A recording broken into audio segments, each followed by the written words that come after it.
আজ আমি বানাবো বাসন্তী পোলাও। গোবিন্দভোগ চালটিকে ভালো করে ধুয়ে জল ঝরিয়ে শুকিয়ে নিয়েছি। তারপর ঘি, গরম মশলা, হলুদ, লবণ আর আদা বাটা দিয়ে ভালো করে মেখে 30 মিনিটে রেস্টে রেখে দেব।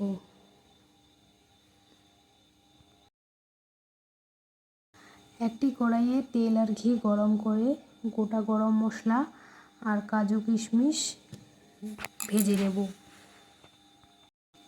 ভাজা হয়ে গেলে তাতে ওই চালটা ঢেলে দেব। তারপর বেশ কিছুক্ষণ নাড়াচাড়া করে ভেজে নেব।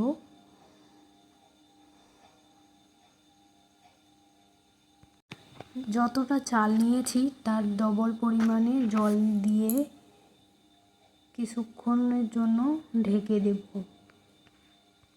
ঢাকা তুলে কিছুক্ষণ নাড়াচাড়া করে কাঁচা লঙ্কা আর পরিমাণ মতো চিনি দিয়ে দেব। তারপর মিডিয়াম আঁচে 5 মিনিটের মতো নাড়াচাড়া করে নেব।